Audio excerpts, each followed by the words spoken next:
My name's Adam Moskowitz, and I'm with Columbia Cheese, and we're doing a new we're not doing Meet the Maker today. We're doing Meet the Monger today. Cellar sessions with mongers from all over the United States. Let's see who we got. Starting first with Sean. Introduce yourself. Hi, everybody. Sean Hartwig from Zingerman's Deli in Ann Arbor, Michigan. Nice. Michigan's in the building. Laura and Chris, please introduce yourself. Laura Downey from Fairfield and Greenwich Cheese Company. And Chris. And Chris. Nice. Andrea, please introduce yourself. Hey, y'all. I'm Andrea Fazio. I'm from Antonelli's Cheese in Austin, Texas. Texas is in the building. Louise, please introduce yourself. Hey, I'm Louise Converse from Artisan Cheese Company, Sarasota, Florida. Nice. Florida's in the building. Fantastic. We have some other wonderful guests in our Zoom today as well. Hello, ladies. It's nice to see you. Did I introduce everybody, Doug? We have Randall Phelps joining us, also from a Beautiful Rind. He is actually doing double duty tonight. His lead cheesemonger is running another virtual cheese class, and he is going to do the intro over there and then jump back over with us. So he's wearing two hats tonight. Sweet. I could relate. So let's address the virus in the room. The virtual world. I wish the virus was virtual. Me too. Me too. Tell us, everyone, how has COVID affected your business? Is anybody still operating? And if so, how are you operating? And yeah, just chime in, I guess. Yeah, I'll start first. Just chime in. I was gonna pick on people, but I don't like picking. Just chime in. Chris will go first. Fairfield and Greenwich Cheese, we're still definitely in operation, curbside only. What we've been doing for the past month and a half or so, and online business as well, but just a little bit of everything. But no customers in the store as of yet, and I think we're going to keep it that way for at least until the end of May. Yeah, so that's what our shelter in place is still going on until the end of May. Dig it. Sean, Zingerman still in business? Thanks, Mr. Definitely. We didn't close at all, but obviously we transitioned in Michigan and Ann Arbor to curbside and delivery, local delivery specifically. So big change in business, but we're still shipping food out through a brand new e-commerce Square store for the deli, which is new to us, and probably many of our fellow specialty cheese retailers in the country. Nice. How about you, Andrea? You guys still open for business? Yeah, for sure. We definitely tried to pivot as quickly as we could to keep sales happening, keep things going. We closed the shop pretty quickly. The shop will remain closed for the foreseeable future. I know that Texas has lifted its shelter in place, but being that our shop is so small, we don't think it's advisable to open up. Curbside is pretty successful, and we've rolled out our events program has been going strong with virtual classes, and our e-commerce program as well has really taken off, even more so than it ever has before. Nice. We're going to get into that shortly. Louise, how about you? Open? Yeah, we're open now. We just opened yesterday for the first day. We closed for business, for inside business on March 14, and then we had online orders for 2 weeks. Then we paused from April 1st on. So yesterday was the first day back, but we're only allowed to have 25% inside. So we have a walk-up window, and we're letting 10 people in at a time if they have a mask on. And we're pretty stringent about that. Awesome. So So are you just to be clear on the call, is Mia, please, Mia, I'm on a Zoom right now. Please go away. Hi, Mia. Yeah, Mia, you could come and hang out with us, but you have to be quiet, okay? Shh, don't talk. So who's actually letting people in the store? Just Nobody. I think just Louise. Yeah. what? I think just Hello. Louise. Just me, maybe, huh? Yes. That's Wow. awesome. So let's get to curbside. How does that work?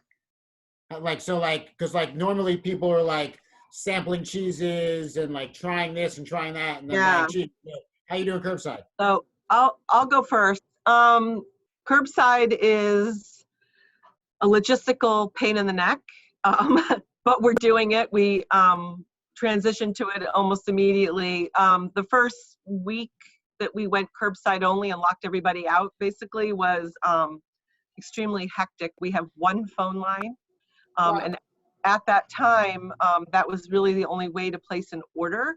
We've always had on our website, you could order a gift basket or you could order a catering tray, but there was never we never had up on our website the ability to cut to order cheese, right? You couldn't just say, I'll take a half pound of challah hocker. So You couldn't? when you couldn't. Now you can. Now you can. So we basically spent about 2.5 to 3 days frantically putting our catalog, our cheese case up on the internet, onto our website. I did the cheese first, and then I sort of followed it up with a lot of our shelf goods, and pretty much I've been adding to it, ever since. Every couple of days I pick a few more products, because if it's not on the web, if it's not on our site, no one can buy it.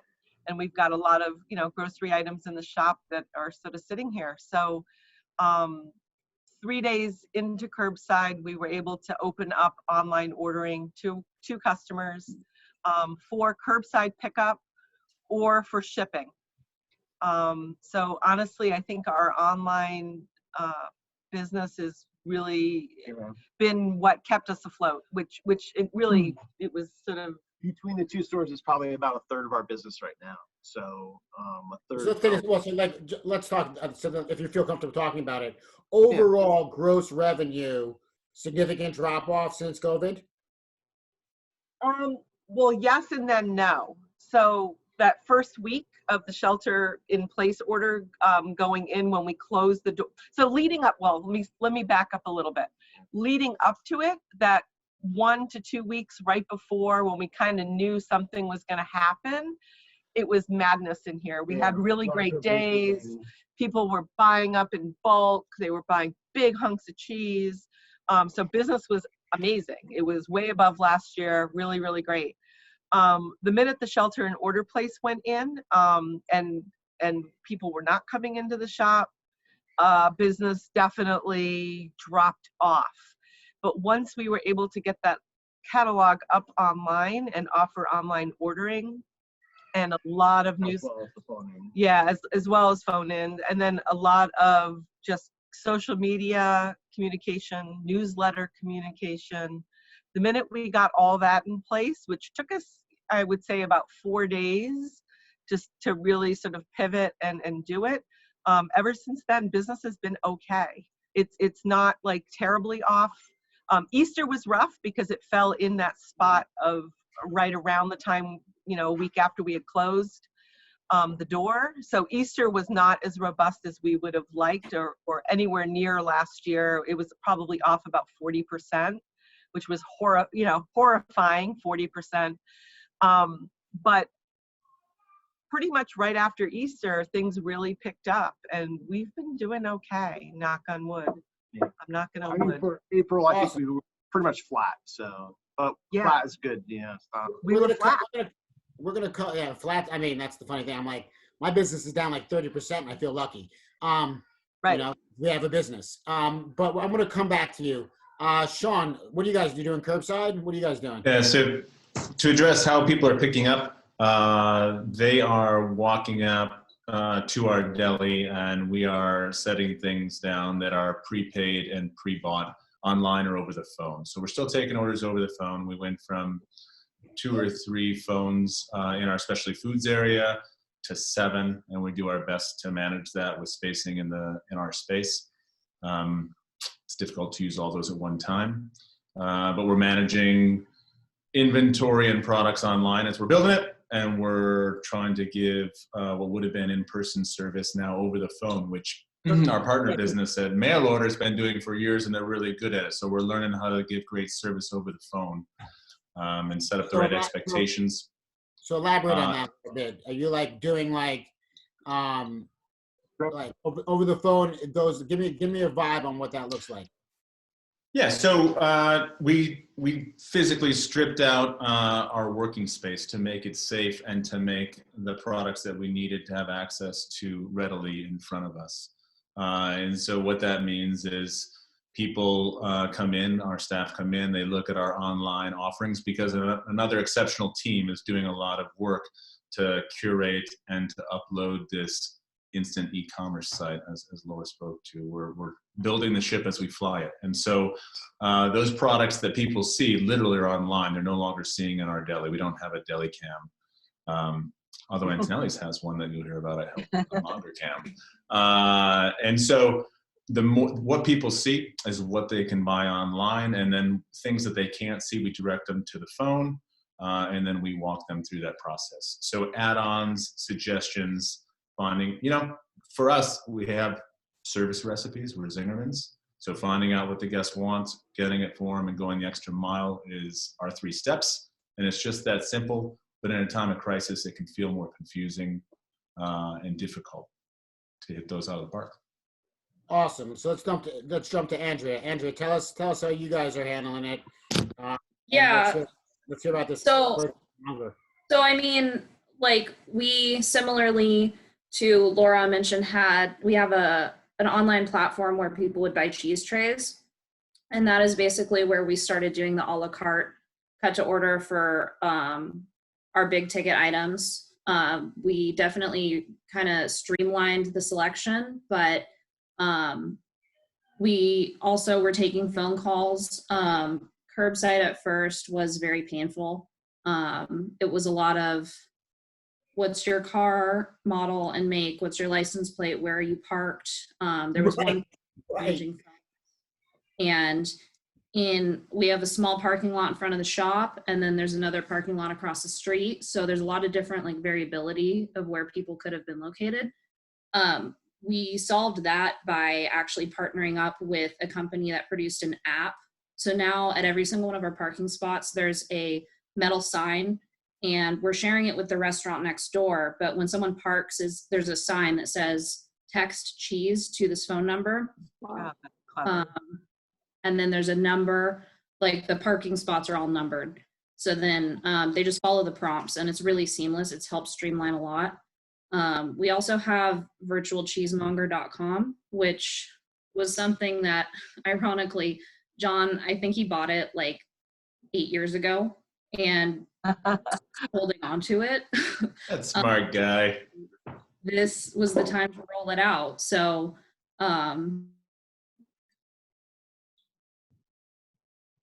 give people a visual of what's in the case.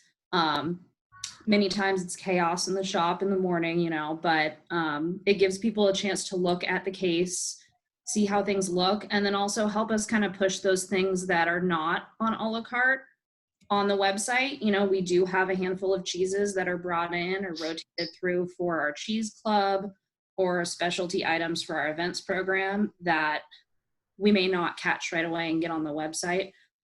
So that's kind of where our mongers are able to provide that extra love and like interaction for a customer. That was virtualcheesemonger.com. Yes. I love it. All right, I'm gonna keep circling around. We're gonna come back. Louise, tell me a little bit. So you just reopened. So what's that looking like? Are you doing you're letting people in, you're doing curbside, what? So yeah, we just opened yesterday, and we on April 1, we had literally wiped out our whole inventory because we didn't know if we were going to be open again or what. So we knew that we could open back up this week, but we didn't have anything. We had to wait for cheese, pantry goods. So we've just been furiously deep cleaning and preparing. We had a website that was really great, but we didn't do any e-commerce on it. We did gift certificates, things like that. So literally, I had to take it from one platform over into another one so that it links with our Square. So that happened. Before we closed, people were just buying furiously online. And so we realized that it had to be a thing that remained if we wanted to remain. When we moved into our building, it had like this walk-up window because it was supposed to be a pizza place. And I was like, yeah, I'm never going to use that. And then about 8 weeks ago or 6 weeks ago, we kind of looked over in the corner and we're like, there's a window and it opens. So we decided to use it. And it's been brilliant because it allows people to come into the shop, or not to come into the shop, but feel like they can support us. And when we reopened yesterday, we're not allowed to have any more people than 25%. We decided to even make that lower because it's also us that has to make up the 25%. And if we got 6 people in there who are working, but it's been great. I mean, people have been coming back. They've supported us. Online orders are just like coming in all the time.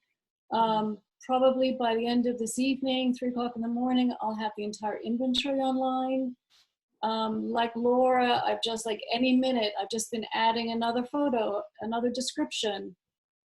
And our customers are incredibly loyal. They're so appreciative that we opened up and that we're giving them really good cheese. And so it's been, I mean, it's hard because there's no private events. We had to refund a lot of people. There's no eating in. So we've had to kind of rethink who we are and how we do what we do. But we kind of returned back to the passion of just mongering and talking about cheese, instead of like events and, lunch and such. So it's been kind of nice. It's been refreshing. Nice. You've got me thinking about a couple of different things. I want to talk about customers' response, but then I also kind of want to talk about what's everybody lost.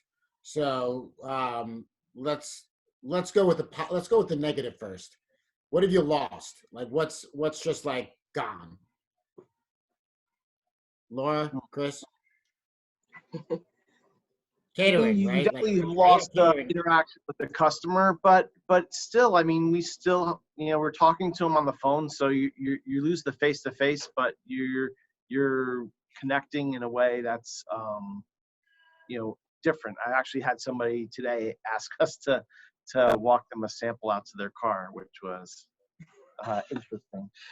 Yeah, I mean, I'm trying to garner sympathy for you guys, right? Like I believe in. No. I believe. So, here's the thing. To be clear, I'm going to be a little controversial. I understand and respect and appreciate saving the artisan cheesemaker, but like I want to be a little contrarian and say, well, save the artisan cheesemonger. Right? Monger, yeah, save the artisan cheese importer. Cheese, like we all got to get sick. So like absolutely. We're on the front line. So I'm trying to garner sympathy. So tell me what you've lost in terms of business. Like for example, I'm imagining catering, for example, is just gone. Yeah. Cheese trays, cheese platters, which was a huge part of our business. That's a high margin item. That cheese platters. We make way more money on a cheese platter than we do on a piece of cut to order cheese. Right. So that's been a little painful. I think that the for us the gist of it is okay, you lose one thing, but how can you make that up with something that's similar to it but a little different and cater to the needs of the community so that you can still be there for them, and still let them celebrate and still let them have a good time. But so now our cheese trays, instead of a 3-piece tray for 10 people, now I do individual little boxes for their Zoom, right? And you can give it to 5 people, 5 boxes, and it comes out to be about the same as it is for catering tray. So Yeah. just, So let's just talk. constantly Adapting. day-to-day adaptation. Yeah. And your customer base, are you seeing like your locals more than ever? Are you seeing people you've never seen Yeah. before? Like, is there traffic like up, down, So- even? Are you gaining like? So it's so interesting. So I mean, since this whole thing started, the takeaways have been pretty great. Like, I'm writing notes. I am like, wow, these are things like, so the first thing I realized was our email list might be the reason that we're still in business. Yeah. Huh. Literally, our loyal customers who read our newsletter. So like, we've always had a pretty good open rate. We write a newsletter pretty much weekly, you know, about whatever, just different topics, whatever. And our open rate has always been pretty good, like hovering around 22%, 24%. Ever since this happened, our open rate on our email shot up to close to 30% for a couple Amazing. of weeks. And literally whatever I wrote about and put in that newsletter, it would go out on a Thursday morning, and Thursday by noon, when the online orders would come in, they would literally be ordering the cheese I talked about. So like, we had a Incredible. huge backup of Neal's Yard. Like, if I tell you how much Neal's Yard cheese came in the door as we were shutting our doors, I mean, I almost had a stroke. Yeah. It was so much freaking The cheese. Thanksgiving boats were late, plus Easter boats. the Easter boats. The cheese that came for Easter was actually not our Easter cheese. It was cheese that should have been there 2 weeks before. And then, you know, we managed to push through it all. I mean, it was thousands and thousands of dollars worth of cheese from Neal's Yard, all sorts of esoteric stuff, right? Doorstone, Ticklemore, all the stuff that you need to hand sell. And suddenly we couldn't hand sell it. So I literally took to social media and the newsletter, told them everybody about it, talked about it, and literally they're ordering Doorstone, $26 piece of cheese that they've never tasted, just because we said that it was amazing, and it was amazing. But like, just that kind of response from our customers has been really, really interesting. They are listening. You know, and I think that maybe part of it is that we've had 10 years of education, and between our classes and just our customer service and our interaction with our mongers, it is what we do. I mean, that's Fairfield Cheese Company is cut to order cheese. That is 50+% of our business is cut to order cheese. So they've been for 10 years listening. And when all this went down, they have responded to the newsletter. What I could get back to what you were saying, though, what we lost, what I saw as far as like numbers and the day-to-day, we lost the big pushes, the big Friday, Saturdays, the big day before Easter. I'm sure we'll have a good weekend this weekend because it's Friday and Saturday, and Mother's Day is Sunday, but we won't see those big days. But what we have seen is that people are shopping Monday through Thursday because they're home and they can get on their computer, and those days have been up. So it kind of balances itself out a little bit. Right. We've had like big Tuesdays, which Yeah. were always like a really We're quiet day. shipping a lot of stuff out, and you know, we had one customer buy 100 boxes to send out to his clients.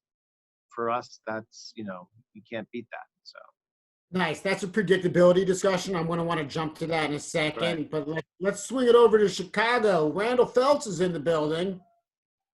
Hi, Randall. Introduce Hey, yourself. how's it going? hey, how's it going? So Randall Phelps, I know some of you guys, but for those of you that don't, I actually just opened a cheese shop like 3.5 weeks ago, thereabouts. Seemed like a great time, right? You opened Yeah, your cheese shop during COVID. That's I opened a incredible. cheese shop here in Delaware. Yeah, well, those of you that know me know that's probably not the most crazy thing I've done. So, yeah. Well, so how do you do that? Do you have, like, what are you doing? Yeah. Yeah, so we, we've been planning this for, gosh, a year and a half now, construction, permitting, all of that fun stuff. We'd originally planned to be kind of hybrid retail restaurant. As everyone on this call knows, retail is very, very challenging. So we're building it out as much square footage as a restaurant classroom, kind of private event space as a retail counter. Which has really helped us at this time. I can actually, I'm kind of sitting in the middle of the empty room, so you can see our cheese case just behind me. And between me and the cheese case would normally be a bunch of tables. But what we've actually done is kind of pivot to all online sales. I've become an expert at our POS systems online portal. And what we're doing is we're selling cheese kind of like we'd originally planned, sort of sushi style. So, like 2 ounces or so with a company that we make in-house, and people kind of mix and match and get whatever they're looking for. So, yeah, if you look just behind me, we actually have the sushi cases and one of our mongers back there. So we've been doing a ton of business to go, actually. We offer curbside from 3 to 8, as well as pickups. And finally, I actually do delivery from about 11 o'clock to 3 o'clock. Kind of do that myself, as long as people have it in the day before. So yeah, it was kind of pivoted and kind of making it work. It's been a lot of fun. So, like, as Laura was just talking about, she has, been in business for a really long time, has a loyal customer base, and then has an incredible email list to work off of.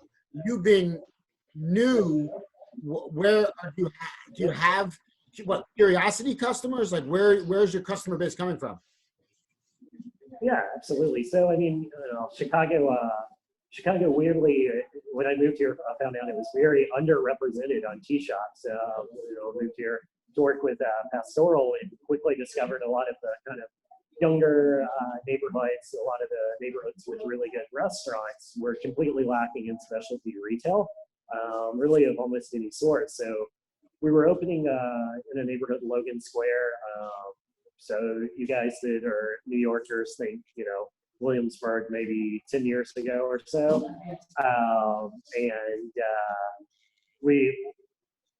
We kind of reached out to the community. We've had a lot of people following us. Also, people are really curious to see the place that opened during the pandemic. We've got a lot of press about that. So we've been really, really active in social media. Will Calamore, who's a CMI alum, is handling our social media, just knocking that out of the park. We've been super into that, super responsive. I mean, I'm managing our web portal and Facebook while he's doing Instagram. So yeah, it's been a lot of fun and really interesting. But we just kind of got the word out, a lot of word of mouth, people following us, and just really good press as well. Yeah. Awesome. Let's jump to Texas. Andrea, what have you guys lost? What have you gained? And how's your customers responding to this situation? Well, it's been interesting. I'm the buyer for the business and I work out of our warehouse. We do have a wholesale component to our business, which I know this is about retail. But for me as the buyer, the scariest thing at first was just the sheer volume change, or the potential for volume change. Being that our volume mover in the business is distributing to restaurants, that went away overnight. So that was really scary. And we were all kind of at the warehouse wondering, like, what's going to happen? What are we going to do? How are we going to continue to support this business? Retail picked up quite a bit. Retail numbers are more like November numbers right now, which is great. Wow. We're moving lots of volume of cheese down there, which is really just a huge relief. So I'm able to keep the volume as far as like mix, but overall, that's a very big relief. Yeah, so we at the warehouse have kept ourselves busy being the shipping fulfillment center, basically. We still do receiving, and we do still have some wholesale business going on. But customer perceptions at the retail shop, I guess, they've been good.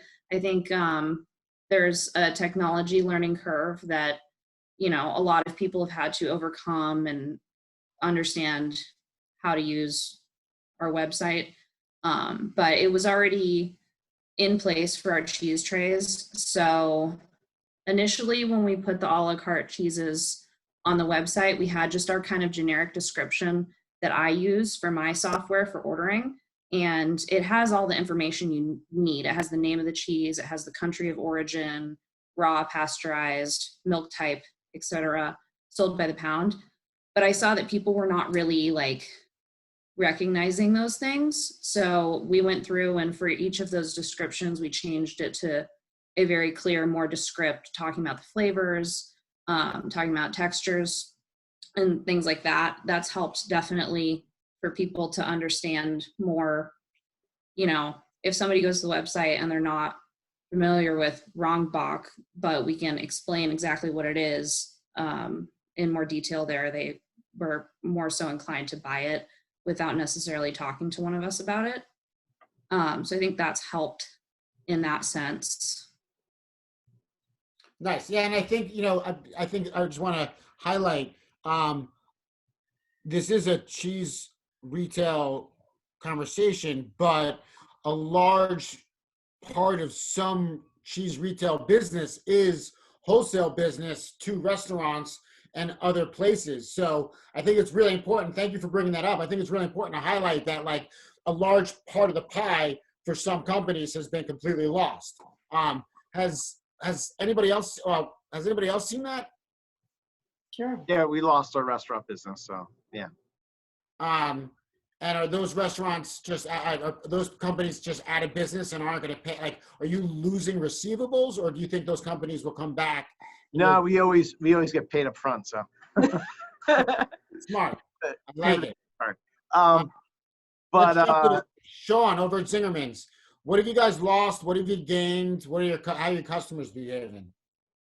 So our cheese counter and our specialty foods retail environment is one small piece within the deli, which is 3 revenue streams. So we have the restaurant, which is the heartbeat of the deli, the sandwiches, and that's about half of our total sales. And then catering is another revenue stream, and that is about a quarter. And retail, my world, is another quarter, which makes up the pie.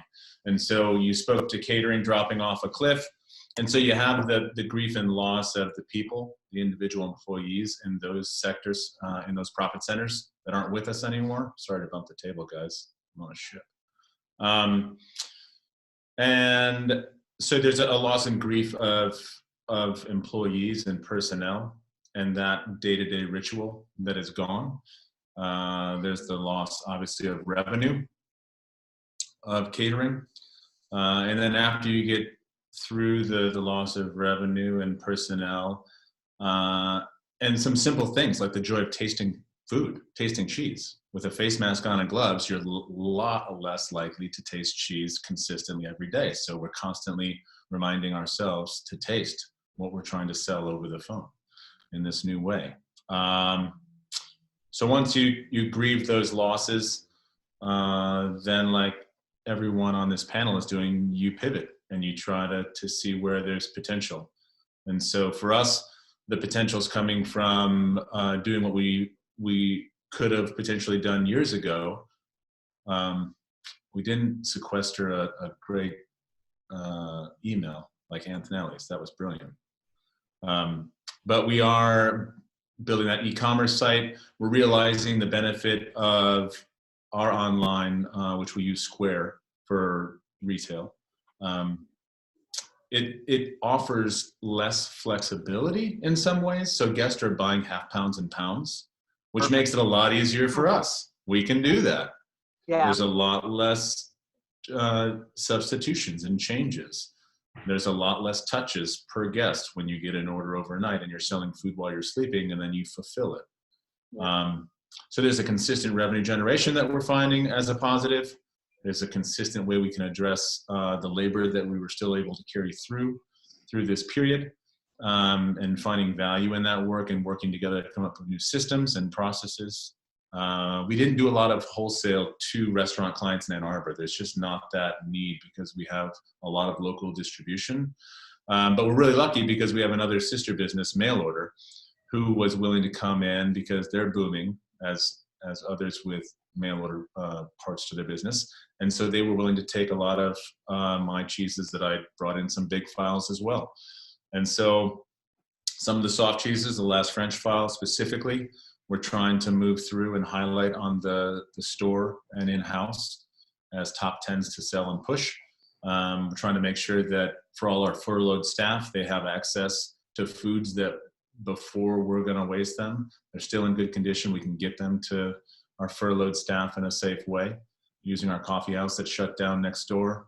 We're doing a lot of distribution to nonprofits and our partners in the community for meals and food, etc.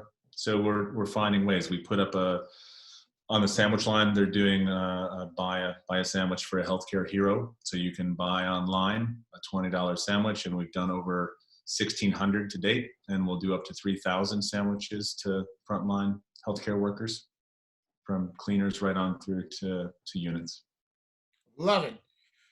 Doug, I hear we have some questions from the Facebook. What do we got?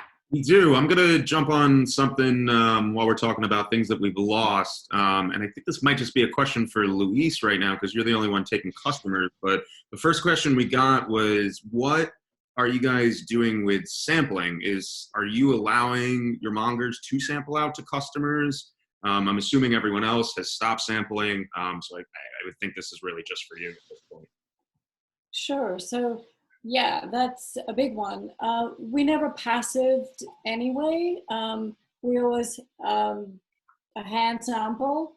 So that's kind of gone away. But what's replaced it is that our mongers have to be really explicit about their understanding of what they're explaining. Like, what are they trying to make that customer walk home with?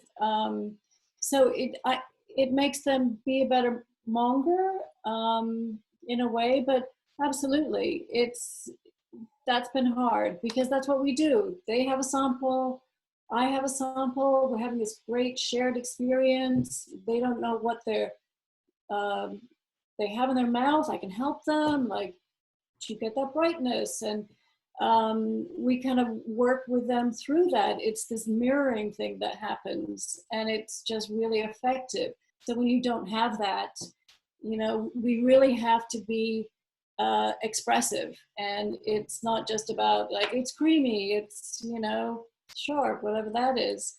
So I think it's making us be better mongers in that sense. And our customers, they are coming in, they're wearing masks. I don't want them to rip off their mask. The whole idea about having a mask requirement is that there are no samples. So, and it's rough. It's a little rough. But as far as the loss here in Florida, this is our snowbird moment, from Valentine's Day to Mother's Day. That's where we make our hay, and it's not happening. So it's really hurting us, and we're looking at a slow summer anyway, and add this, and so that's a big loss. So we really have to run hard at this point. I think we'll catch up, but yeah. Sweet. Let's talk assistance then. I'm going to jump right into assistance. So are any of you guys getting any assistance? Let it be from the landlord, the bank, or the government? Yes. Elaborate. What do you got? PPP and landlord assistance, and we have a local grant that we were just approved for today. So yeah. Awesome. That's great news. Yeah. What about you, Sean? Yeah, so we have, for the deli specifically, for the organization, each business advocated for themselves, and then we, through the shared service network, did a lot of work to support each business for their individual needs, since we all have different needs. The deli did get assistance through the PPP program. The deli partners that own the physical building we're in have deferred rent for us, which is exceptionally helpful. Yeah, and I don't think we have taken an extra SBA loan at this point on top of that, but that's where we're at. Awesome. Laura, Chris. Yeah, we did PPP for the stores, and also we've had some landlord assistance, which has been fantastic, and also the disaster relief loan, the original grant. So That's awesome. You guys are warming my heart. I thought this was going to be a bloodbath call, but it sounds like everybody's like innovating. This is really exciting. Yeah. Andrea, Our landlords really stepped up. So huge. March, April, May, pretty much half rent, free rent. It's been really good. Wow. love it. Andrea, how about you guys? What kind of assistance have you gotten? Yeah, we did get the PPP. I know John jumped on that pretty quick, and we got the EIDL as well. So. And landlord help? I'm not too sure on that. Awesome. Randall, how about you, being new and all? You guys, what kind of assistance you get? Sorry, we're kind of doing two things at once right now. We've got another online class going on, so I was kind of jumping on to help him out with a question. But because we are so new, we don't qualify for a lot of those programs. So rather, what we've done is kind of look at our staffing model and made adjustments there. Whereas I did bring on 10 people. Originally, it was just myself and Will, but due to a really great response, we brought on 2 more people full time and 1 person once a week. So we've just kind of had to adjust our original business model to a slimmer revenue model. Okay. What about product mix? Have you changed the product? Like, like Andrew, you were touching on this earlier. And so did you guys from Fairfield, about like you're not used to your normal. Let's Doug, mute Randall, please. You're not used, like, the predictability of purchasing coupled with product mix changes. Can you guys share a little bit on that? I'm really kicking myself for skipping a few pre-orders, to be quite honest. Yep. Me too. Me too. Yeah. What do you mean? Like, you had you thought the demand wasn't going to be there, so you didn't order, and now that's. So I don't know. I mean, I skipped a few pre-orders, and now I'm just seeing, I guess, vacancies in our case where I could be filling with certain products, and I've tried to bring in adequate replacements, but just some key items, I guess. Did you have a lot of shrink because of what happened? No. Great. Laura and Chris, how about you guys? We've had some shrink on like shelf goods, which was a little tougher for us to get up right away. And we did contract the initially. Yeah, initially I kind of pulled our top sellers, and I was like, well, since we don't really know what's going to happen, like that, for me, that was the scariest moment, was when we didn't know exactly what it meant. Like, what does it mean, shelter in place? Does it mean no one's going out? Like, I don't know. In Europe, shelter in place has a different meaning than here, clearly. Because I've been calling our lockdown light compared to Europe.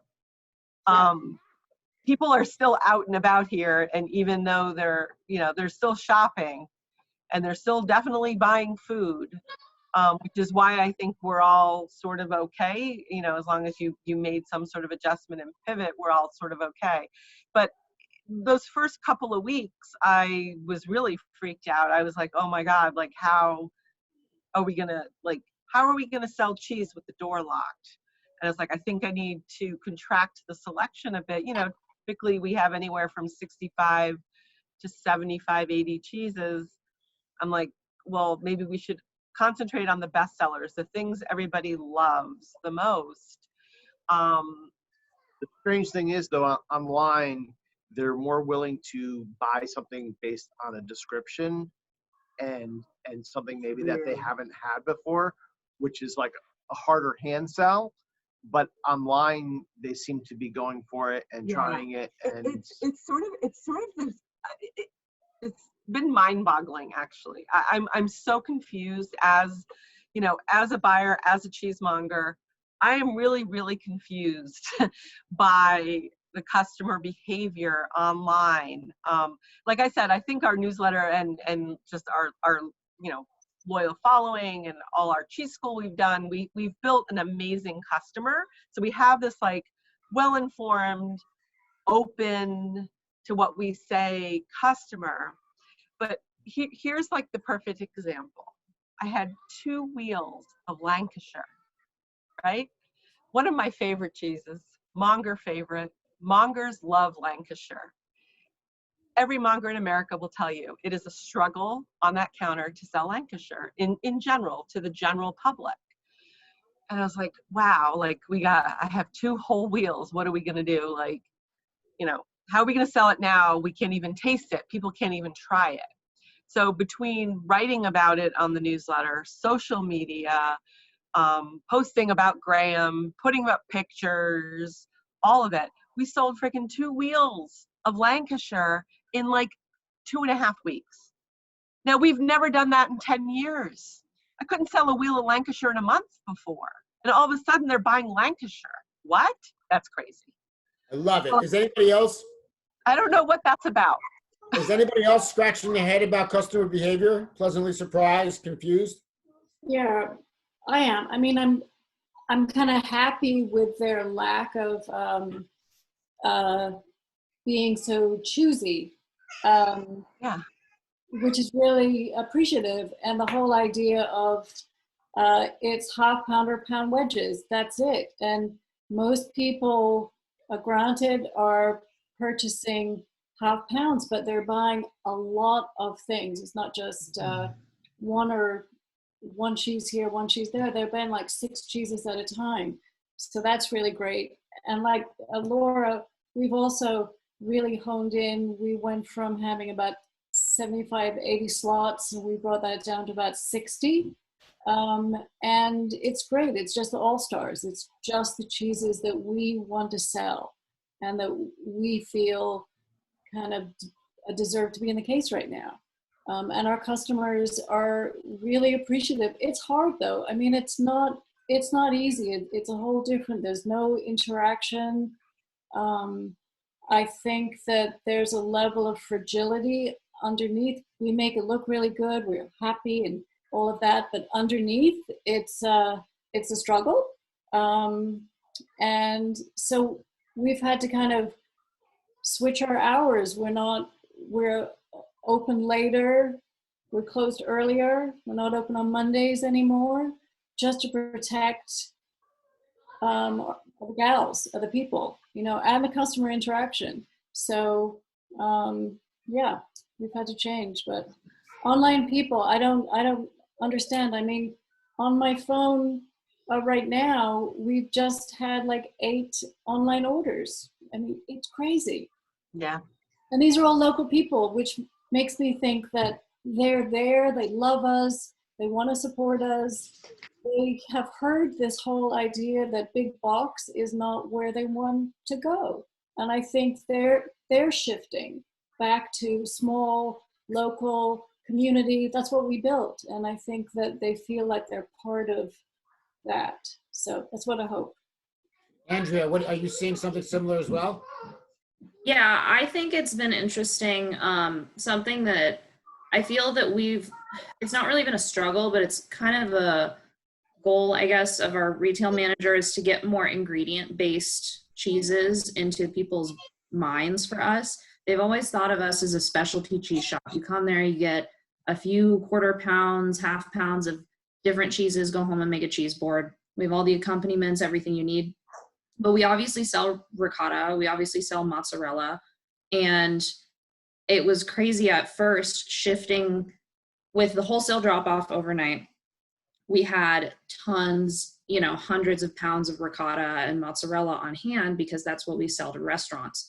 We were able to shift it into the retail shop where it's always been, but people were buying the cheese board cheeses from us and adding on a pound of mozzarella a la carte through the website. And that I attest to Kendall being super proactive on social media. Similarly with the newsletter that we send out every week. It's interesting. It'll go out on a Tuesday morning and we're sitting there at the warehouse and orders just start rolling in for gift boxes immediately. People are definitely reading their emails, scrolling through Instagram. They're bored at home. They want to know, you know, what other people are doing that are open. So that's been really nice to see, just the support in the community from our regular customers that are kind of opening their eyes, I guess, to other things that we're doing. Another thing that we did that I haven't really mentioned is that we started bringing in produce and eggs and bacon, really just for, it was mainly focused on our employees so that we could have access to some like staple grocery items that we don't normally carry in the shop. It was a lot of work on the front end to roll that out, but we were able to add that onto our website as well. So you can get, you know, a half a pound of cheese and a head of broccoli or like a dozen eggs. So that I think has drawn people to us and kind of shifted their mind frame from us being just a cheese shop to a specialty grocer. Love it.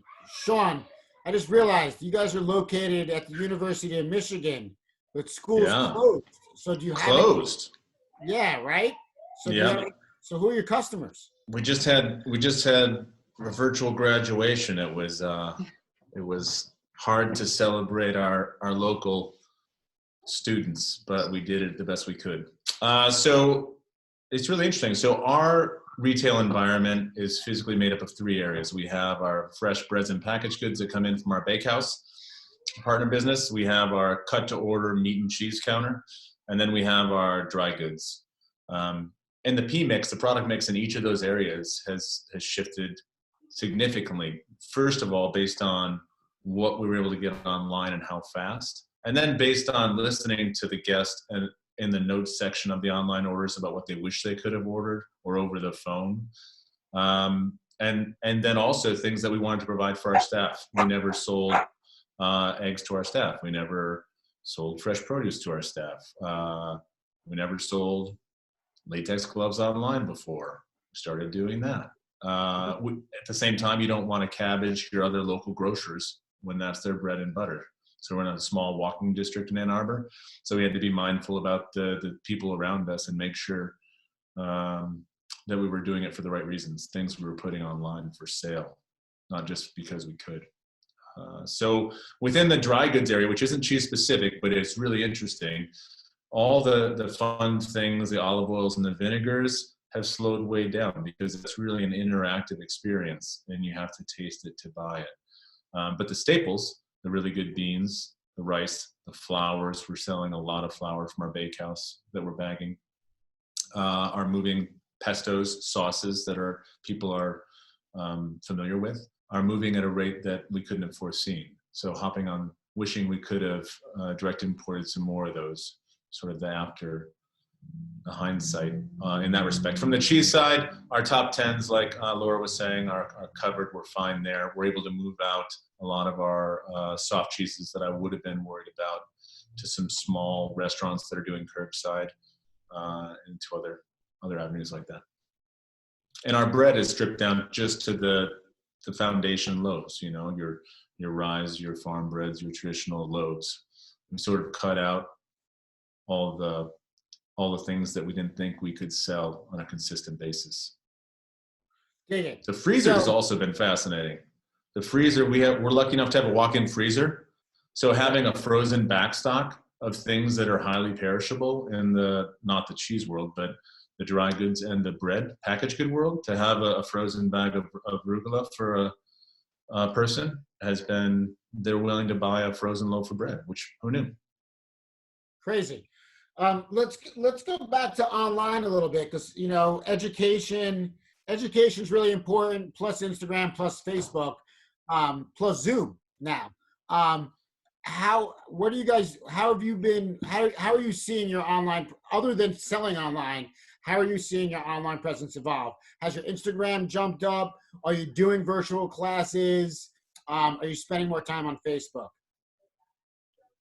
Yeah, we did our first online class with Essex Cheese the other night. Which I think it turned out really well. Had a good group turnout for it. Yeah, we sold the tickets pretty fast. Elaborate what that looks like. Did you like pre-sell cheese?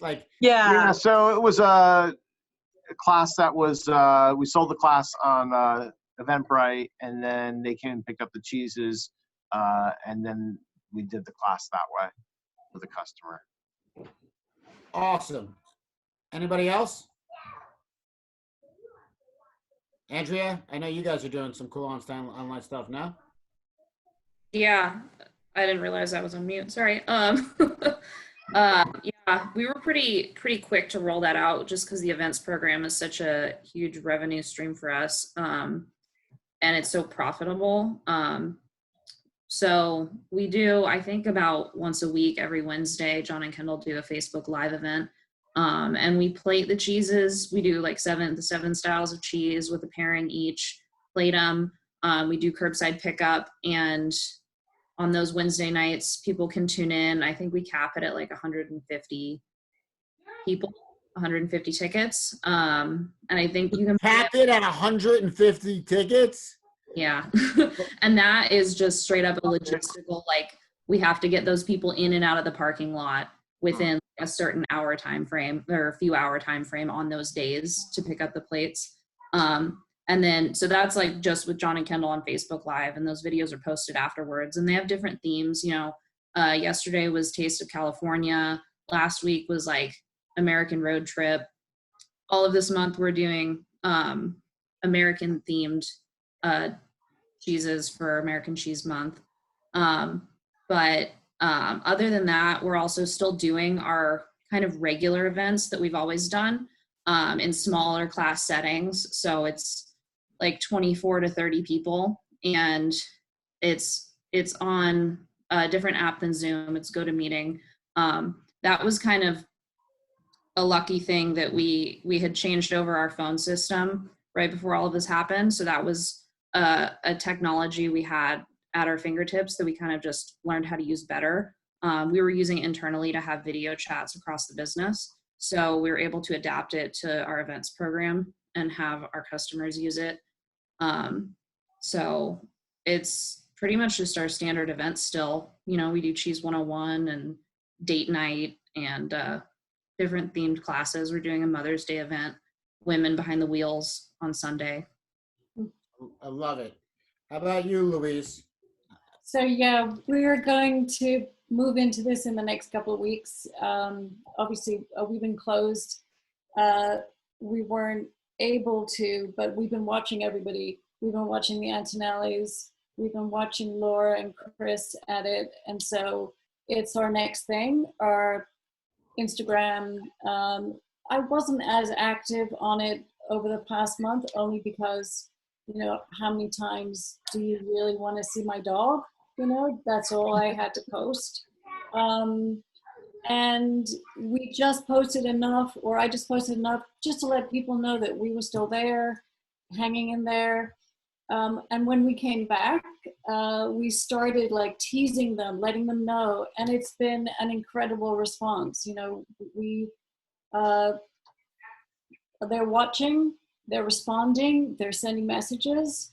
So we're absolutely going to be using that even more, because the response has been like, yeah, they're listening. So now we have to say something, and the classes are the next thing. So I'm excited about that. Yeah, I can't wait. because it's a Awesome. big revenue stream. It's huge and it's gone. So Just so you guys know, I'm willing to show up in any of your classes, even in a cow costume if you ask nicely. Also, my Columbia Cheese partners, I'm willing to actually I'll loan you somebody like Walter Ross if you give us advance notice. Wow. Especially you, Antonelli's, with 150 tickets being sold. I will happily loan you one of my cheesemakers, just so you know, if you ever want to tour the Alps or something. Amazing. Let's talk safety for a second. What are you guys doing to keep your employees and your customers safe? What kind of new principles or practices have you adopted, and how do you make sure like you keep COVID out of the case? Who's going first? So, we have masks for all our employees. We're sanitizing when we come in the store. Obviously, we're the only people in the store, so we kind of keep it on lockdown. We're putting orders outside on a table. It's just a lot of extra sanitizing, wiping down. Our teams have been separate since we locked down, since we locked the customers out. We had a couple of team members who would jump from store to store periodically. So we sort of put an end to that. And for now, and Chris and I have pretty much, I've been in Fairfield. I haven't been down to Greenwich in weeks. Chris passes through here because he drops off a lot of supplies for us and stuff. Chris and I obviously we're sitting together. We've been together, but overall we've kept everybody separate. Our staff has remained healthy since we've locked the doors. In the shop, working day to day, there's not very many of us here at once. We sort of, at any given time, there's probably only 4 people. Most of the time it's more like 3. So we're able to sort of socially distance as we work the best we can. We are not wearing masks together because we've all been here for 7 weeks together. No one's been ill. We've had one person get tested because they thought they were ill. They were negative. So that kind of felt good because that sort of made me feel like, well, if all of us have been around him, even if someone was asymptomatic, somebody would have been ill by now. So we've been pretty good. Obviously, a lot of hand washing, a lot of wiping down of surfaces every couple of hours. It's part of our opening routine now, our closing routine, or every hour, every time you go outside. Like Chris said, we have a table set up outside, so we're really contactless as far as customers go. If we have to talk to a customer outside, we have masks to put on to go out. But in our own little bubble, we're sort of operating like we're one family, like you were home. You wouldn't be wearing a mask in your home because we're small. We're a small team. So I love it. Louise, how about you? How about you, being that you're actually letting customers in? Yeah, this was a little bit of a challenge. How do we keep ourselves safe and promise the same for our customers? And so limiting it down to 10 people. And so far, we haven't had that many people in at once. It's been very like a gentle roll. We're sanitizing everything. We're disinfecting and then we're sanitizing. We have a register screen with a hole in it, so we're behind it. We have, I bought on Etsy visors for our mongers so that we can actually have a conversation and not have to, up and down with our mask. Everybody's wearing masks inside, absolutely. Customers, if they don't have a mask on, then they can walk up to the window. We have a sanitizer.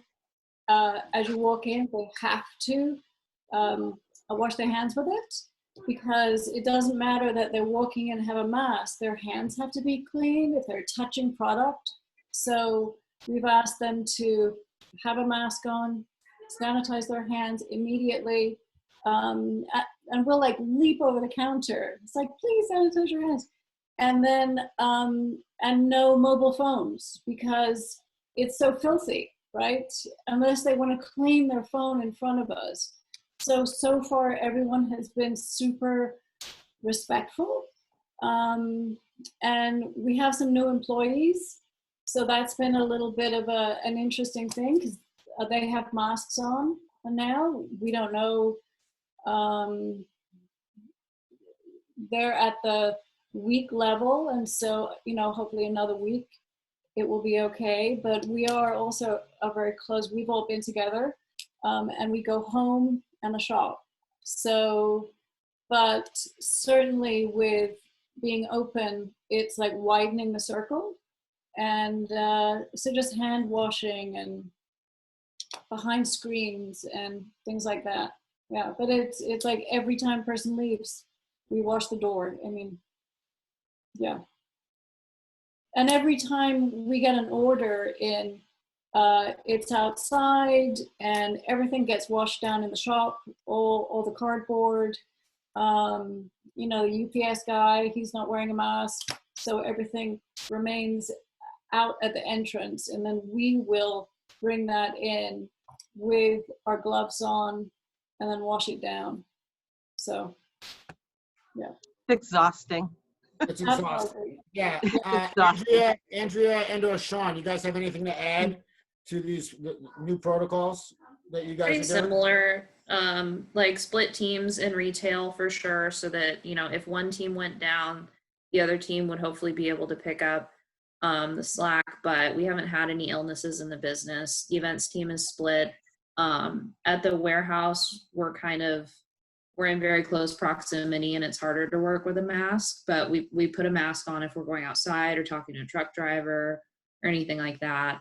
And then customer interaction is, aside from virtually non-existent. You know, we drop stuff in people's trunks for curbside, but there's no real face-to-face conversations happening with customers. Yeah, and as far as our team goes, we've always had a fairly well-documented cleaning and sanitizing protocol throughout the day. The differences are now each area, we try not to cross into each other's areas too much. So we do now heavy sanitation 3 times a day on top of the normal bleach sanitation buckets run that we would normally do throughout the day. Everyone has gloves and mask on before they come in the building. In accordance with our local health officials, we've come up with a Google form so that the employee walks through a questionnaire, and then there's a face-to-face interaction with a manager before they come in the building to make sure that they're in good form and they're ready to work and they want to work. I mean, there's some agency on the employee's part right now. They don't just have to work, but we want to make sure they're happy to be there. And then as far as shipments, same idea as Louise, things stay outside, we go get them. From a physical standpoint, it's a small deli. I mean, we're lucky to have a lot of products in a small deli, but it's a packed in, intense space. And so we've taken that, we've blown it out like a factory. We have about 6 areas, 6 phones. Each of those spaces, an employee can fill an order from start to finish. They take that and they drop it off inside the deli in a mutual area. And then another employee brings it out to the guest for no contact drop off. And we shorten our hours, 11 to 7 every day. Yeah, we Nice. shortened too. Let's get back to product mix a little bit. Andrea, you touched on this a little bit, how you brought in like produce and stuff. I want to expand that. Have you guys have you had any difficulty procuring cleaning supplies, sanitizer, gloves, masks, and things of that nature? Have you started selling that to the public? And what other products have you maybe brought into your mix? Like, for example, pre-cut. I hate to say it because you guys are cut-to-order cheese shops, but has anybody brought in pre-cut, pre-packaged cheeses or other items that is beyond what they normally do? silence comes over the crowd. So we've been offered, we've been offered pre-cut packaged stuff, and if I have to do that, I don't know if I want to still do it. So no, not going to do it. Yeah, a little tough finding some of the cleaning supplies and stuff like that in the beginning, but I think we're pretty stocked up now. We keep a pretty good amount. We're not selling to the public though. Just haven't had that opportunity yet.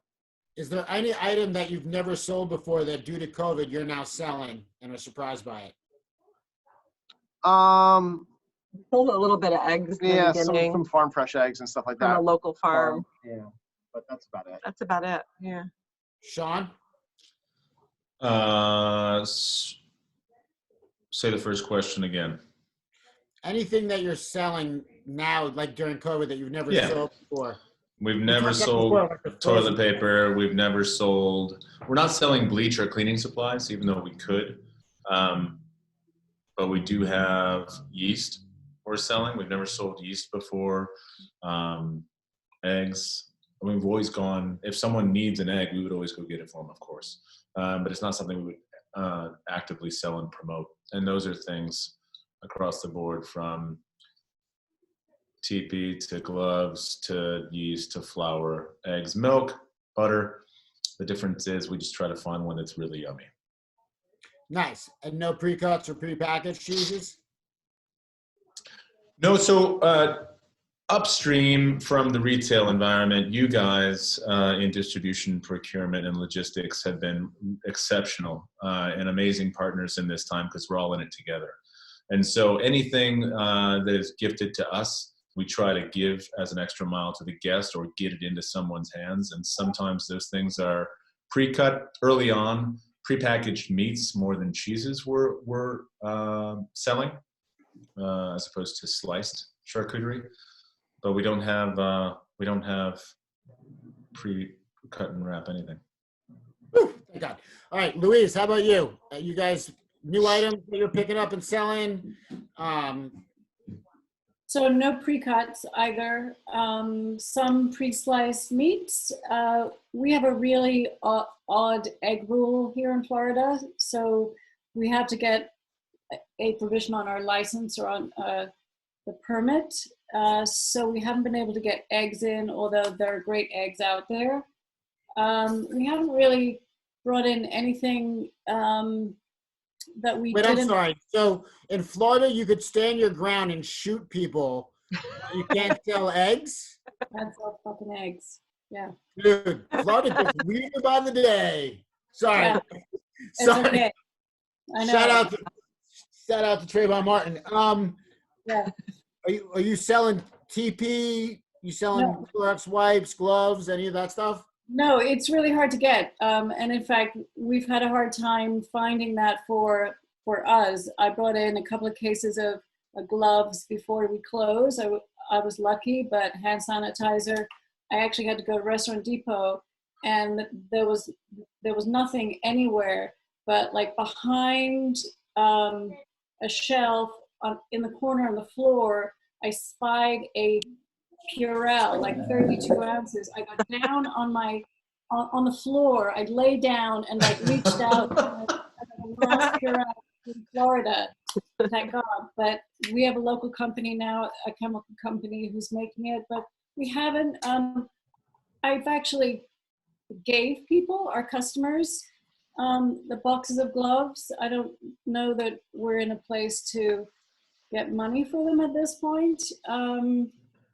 So no, nothing like that, but we are bringing in produce next week. So this is we're opposite of the rest of the country. And so this is our, like August, this is when we have tomatoes and beautiful squashes. And so the growers are hurting because there's no farmer's market. And this is our like big time. So we're helping them out if we can, and have been. So next week, some produce, yeah. But no, the toilet paper, nope. Randall, are you selling anything that you weren't expecting to sell? Are you how you keeping your staff safe? Yeah, sure. Sure. Yeah. So, yeah, we're selling a lot of classes, actually. That's kind of been the surprise hit, virtual classes. We were actually just kind of bouncing onto one. But as far as keeping our staff safe, So talk we've about so all how got our you masks. come on, Randall. How you doing the virtual classes? Yep. What's your like? How are you handling it? What is it themed? Are you selling? Yeah. Free selling? So Mhm. Yep. So we're selling tickets off our website, beautifulrind.com/classes. We do our web management on Wix, which is pretty simple, straightforward thing. They have an event platform, and you can essentially sell tickets. So as if it was an event, and you can ask questions. So we say, when would you like to pick up your cheese? Do you have any allergies? All of those things. People come in and pick up their cheese either the day before, the day of the class, or we deliver them to their car curbside. And yeah, they all log on. We send them a link. We actually use any meeting, which works out really well for us. But yeah, that's been a lot of fun, and it's been a great way to keep our kind of education focus going while we're all kind of locked down. But people have really responded well to them. We've got a lot of people giving them as classes, which are as gifts. The classes as gifts, which is a lot of fun. But yeah. Yeah. Are you guys seeing how you guys doing? Do you do gift cards? Is anybody seeing like an uptick in gift cards? Has that been like a nice revenue stream? I mean, when we first just sort of, when everything started to sort of happen, we had a lot of customers sort of show some support for us by purchasing gift cards for later, which was super nice, really, really heartwarming. As of late, though, we haven't. Yeah, as of late, pretty much not too many gift cards, but we have a lot of people sending friends cheese. You know, our shipping has definitely increased a lot. So Shipping has been huge. yeah, shipping has been really busy. I'm yeah, we're like super shipping department. So what I'm hearing, if I might, I'm gonna try to summarize to the best of my ability. I'm hearing that like everybody had to kind of jump into online selling like faster than they maybe were, and that by doing so, it like definitely increased business and picked up business where you weren't necessarily doing before, and that it sounds like using really good descriptors, not like basic like milk type origin, but like getting like you have to become the innovative cheesemonger. You have to like really kind of develop vocabulary. Sounds like has worked really well. It sounds like listening to your community builds community, and once you have community, that email list seems invaluable. Gold. Yeah. Assistance is out there between landlord, PPP, grants, SBA. That it sounds like that stuff has actually worked for people. I hear this is forcing mongers to be better, which I like. Is there anything that we haven't covered or we have covered but you want to kind of elaborate on? Because we've been on the call for an hour and 20 minutes. I think this has been very helpful to anybody that might watch in terms of how they might do their business better. Is there anything that any of you would like to add that you've learned from COVID that you think might benefit others and or you think will benefit you when things get back to normal?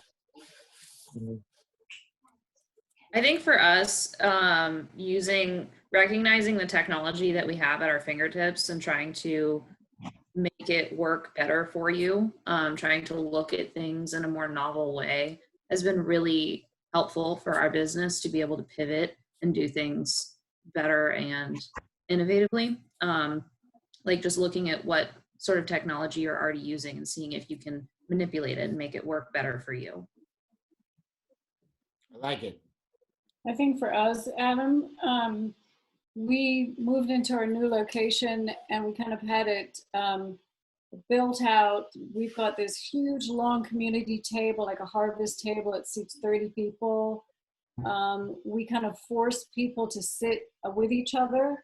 That's not going to happen anymore. So our whole business model for this has been bringing people together around a table around food, and specifically cheese and cheese as an ingredient. So now we have to actually push that aside and come back to the counter. So I'm kind of excited about this, because as much as our business has had to kind of move with the times, we've moved a little bit away from the counter. And I keep having to say, but at our heart, we're a cheese shop. And now we get to go back to that and really push that as our revenue, because it's out of necessity, but it's also out of passion. That's where we're at. And I think it'll be okay. And we'll just have a beautiful long table that will be a desk, you know, or something. But it really is forcing us back to come back, go forward into the cheese. Yeah, if that makes sense. It does. Yeah, for us, I mean, to have had our cheesemonger box subscription business, to have that kind of in the wings, and it had been going, it's been going well, but it really gave us another revenue stream, and we've been shipping a lot of cheese out. We had like a mini COVID explosion on Cheesemonger Box, which has been great. So that was sort of really unexpected. So hopefully we can keep moving the cheese that way. You know, that's yeah. Somehow we've been moving the cheese. I don't know. The whole thing has been so stressful. This is maybe the first week where I feel a little bit more settled. Like, I don't know, we're settled into the routine. We know a little bit what our week look like, what to expect, the pitfalls of online, the ordering. It just, everyone feels a little more settled, even in the shop, and we sort of are just working at and still selling cheese, which I'm really happy about. You know, I think that when we move to reopening, I think that's going to be probably a pretty stressful week when we start letting people back in. So that'll be different. Who knows? Yep. Nice. Sean, anything you want to add to the conversation? No, I mean, for us, I think it's been really heartening to see the talented staff pivot and roll with the punches and reach out to each other and provide support, and to be able to be there with and for them. It's also been fascinating to see the talented staff that were doing something and now they're doing something completely different, and it's of immense benefit to the deli, to the organization, etc. Yeah, so this little window for all of us in our own ways gives us an amazing opportunity, even though it's funny to think that way, to think about our intentional use of technology and how people use our space and the quality of the products and how we display them virtually or in the shop. And so I hope we can harness this time while in Michigan people aren't in our space, so that when eventually that does happen, it's a better experience for the guest, it's better for the products and the staff alike. Yeah. Nice. Randall? Yeah, I think the big thing that this has shown us, I mean, granted, we didn't really have a baseline going into it, but what we've really seen throughout this, when we opened our shop, we were very much targeting a younger demographic, and it's been really, really heartening to see that demographic come through. And I think it means that while cheese may be in a challenging or dark place right now, the fact that our biggest demographics on our website is 25 to 35-year-olds, followed by 35 to 40, and then 18 to 25. I mean, those 18 to 40 is our three biggest groups. And, I think in the long run that means something really good for cheese. And while we're talking about all of these technology solutions and how we've kind of pivoted, a lot of us, to different delivery or social media things, it's really servicing this next generation of cheese eaters. I think, a lot of times we've looked to people that were a little bit higher income, middle-aged or older as the cheese community. But what we've seen here is that that community's young. That community is there, and if we can build that, when the next COVID comes or the next crisis comes 20 or 30 years from now, then we've got a really robust, strong industry that we've planted the seeds for now. Yeah, I mean, I totally agree. And I appreciate the positivity that all of you have shown. What I've also got, first of all, especially in Chicago, what I really like to see is owner-operators that are actually on the counter, rolling up their sleeves and actually doing the work. You know what I mean? Like, that's what's so awesome, is to see like the owners actually like doing the hard stuff, doing stuff they might not even be comfortable with, like developing websites, for example, or like, sanitizing UPS boxes or what have you, whatever it takes. It's really nice to see, especially like, and I want to, like Antonelli's, it sounds like you guys are like really pivoting in a wonderful way and being thought leaders in how to present cheese during the COVID time. So I want to give a real big like awesomeness to you guys. Like the fact that you guys are drawing such an online audience in Texas is actually mind blowing to me. So like kudos to you. Has everybody gotten a chance to say all the things they want to say? And is there anything else you'd like to say before we go away? Great. Keep up the good work, guys. It's nice having you in the community. It's so good to see you. Good to see you. It's really good to see all of you. And just so you know, anything that was late had nothing to do with me. So it wasn't my fault. No, I'm really grateful.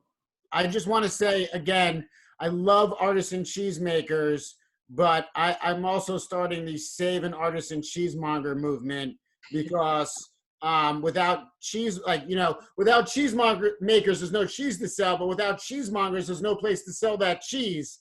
And my prayer is that cut to order cheese doesn't die. Like, this is like one of my biggest fears post-COVID, is that we won't be able to get back to what it was like for us to sell cheese.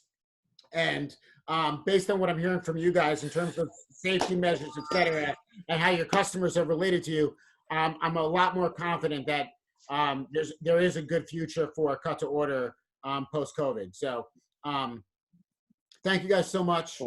Thanks, Adam. You guys rock. Thank you. Thank you. Thank you, Adam. Yeah, this has been great. Thanks, everybody. And for the record, Cheesemonger Invitational New York is canceled. So anybody who thought that was happening, I don't know what you were thinking. And I think that's a wrap. Dougie, turn us off.